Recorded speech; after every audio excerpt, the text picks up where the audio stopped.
Answer है infinite. It means उस infinite में से आपको कोई भी एक ऐसी लाइन लिख देनी है जो कि इंटरसेक्ट करती हो, पैरेलल जाती हो एंड कोइंसिडेंट करती हो। इतना तो कर ही सकते हो। इनफाइनाइट लाइन में से अगर एक लाइन भी ना चुन पाए तो फिर क्या फायदा इतनी पढ़ाई करने का।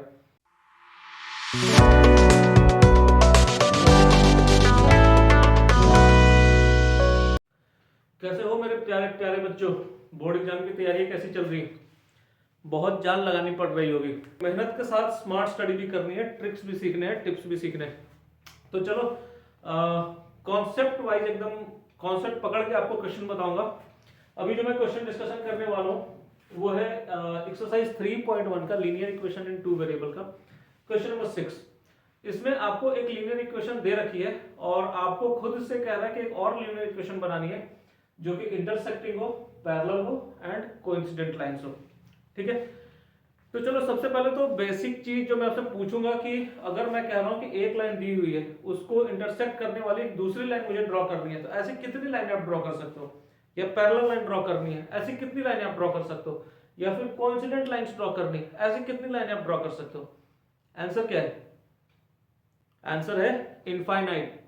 इट मींस उस इनफाइनाइट में से आपको कोई भी एक ऐसी लाइन लिख देनी है जो कि इंटरसेक्ट करती हो, पैरेलल जाती हो एंड कोइंसिडेंट करती हो। इतना तो कर ही सकते हो। इनफाइनाइट लाइन में से अगर एक लाइन भी ना चुन पाए तो फिर क्या फायदा इतनी पढ़ाई करने का। ठीक है, तो चलो देखते हैं कि क्या तरीका अपनाया जाए कि ये लाइनें फटाफट निकल आए। ये विद इन 2 और 3 सेकंड में आंसर आएंगे। ठीक है, चलो इक्वेशन क्या है? 2x plus 3y minus 8 is equal to 0। यहां लिख लेते हैं 2x plus 3y minus 8 is equal to 0। Logic समझना, लॉजिक समझ गए, विद इन सेकंड आंसर है। ठीक है, हमें अगली लाइन लिखनी है जो इस लाइन को इंटरसेक्ट करती हो। इंटरसेक्ट करने का रूल क्या कहता है अपना? a1 by a2 is not equal to b1 by b2। ठीक है, ये स्टेटमेंट लिखने का क्या मतलब है कि जितने रेशियो में मैं a1 को इंक्रीज करूंगा उतने रेशियो में b1 को इंक्रीज मत करो बस। ठीक है, सिंपली आपको ये ध्यान रखना है कि a1 by a2 का जो रेशियो आप मेंटेन कर रहे हो, b1 by b2 का वो रेशियो आपको मेंटेन नहीं करना है। ठीक है, तो सिंपल, बहुत सिंपल, बहुत सिंपल। a1 को डबल कर दो, 4x कर दो, b1 को करो ही मत कुछ, plus 3y minus 8 is equal to 0। तो ये लाइन और ये लाइन इंटरसेक्टिंग होगी। ठीक है, दूसरी लाइन लिखो, a1 को ट्रिपल कर दो, 6x कर दो, b1 को करो ही मत कुछ या डबल कर दो, ट्रिपल बस मत करना, डबल कर दो, 6y minus 8 is equal to 0। ये भी इंटरसेक्टिंग है। ठीक है, a1 को कुछ मत करो, b1 को डबल कर दो, b1 को डबल कर दिया तो 6y minus 8 is equal to 0। ये सारी लाइन से इसको इंटरसेक्ट करके जाएंगे। ठीक है, क्योंकि मैंने a1 by a2 और b1 by b2 का रेशियो सेम नहीं रखा है।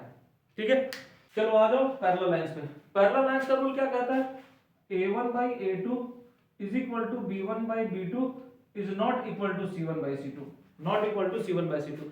इट मींस a1 और a2 का जो रेशियो मेंटेन करो वही रेशियो b1 और b2 का मेंटेन कर लो और c1 by c2 का वो रेशियो मेंटेन करो ही ना। ठीक है, तो a1 को मैंने डबल कर दिया 4x, b1 को डबल कर दिया 6y, c1 को कुछ नहीं किया, इज इक्वल टू 0। तो ये मेरी पैरेलल लाइंस होगी। ठीक है, दूसरी लाइन, a1 को ट्रिपल कर दिया 6x, b1 को भी ट्रिपल कर दिया 9y, c1 को डबल कर दिया 16 इज इक्वल टू 0। ये भी पैरेलल लाइंस होगी। लॉजिक समझ रहे हो? a1 by a2 b1 by b2 के रेशियो को सेम रखना है, c1 by c2 को कुछ मत करो या वो रेशियो मेंटेन मत करो, मेरा काम हो जाएगा। तीसरी लाइन है कोइंसिडेंट लाइंस। कोइंसिडेंट लाइंस क्या कहती है? a1 by a2 is equal to b1 by b2 is equal to c1 by c2। तो सिंपली a1 को मैंने डबल कर दिया तो b1 को भी डबल कर दिया और c1 को भी डबल कर दिया, तो ये मेरी कोइंसिडेंट लाइंस होगी। a1 को ट्रिपल कर दिया, b1 को भी ट्रिपल कर दिया और c1 को भी ट्रिपल कर दिया, तो ये मेरी कोइंसिडेंट लाइंस होगी। a1 को आधा कर दिया, b1 को भी आधा कर दिया, c1 को भी आधा कर दिया, ये मेरी कोइंसिडेंट लाइंस होगी। ठीक है, तो बहुत सिंपल है ना ये चीजें। देखो लॉजिक अगर समझ में आ रही है तो आपको एक सॉल्यूशन के आपको 1000 सॉल्यूशन बोलेगा, आप 1000 लिख दोगे सेकंडों में। ठीक है, तो ये अपनी लॉजिक है क्वेश्चन नंबर 6 की। आई होप आपको ये बड़े अच्छे से समझ में आ गई होगी और अब गलती करने के कोई चांसेस देखो होंगे नहीं। मैंने इतने डिटेल में समझा दिया, इतने प्यार से समझा दिया कि अब कोई गलती करने के चांसेस देखो होने नहीं चाहिए। अगर फिर भी समझ में नहीं आता है तो कमेंट करो, मैं वापस से कुछ ना कुछ अरेंजमेंट करूंगा आपको समझाने के लिए, ठीक है। तो चलो अब चलेंगे हम लोग अपने अगले क्वेश्चन पे, जो क्वेश्चन नंबर 7 है। स्टेटमेंट वाले क्वेश्चन ये आने वाले हैं और अब आपको इक्वेशंस भी बनानी है और इक्वेशंस के साथ में आपको सॉल्यूशन भी देनी है। तो मिलते हैं चलो अगले वाले क्वेश्चंस में। Stay tuned with us, subscribe जरूर कर लेना और बेल आइकन पर प्रेस जरूर कर लेना ताकि मेरी हर वीडियो आपको मिलती रहे भाई। Thank you, have a good day.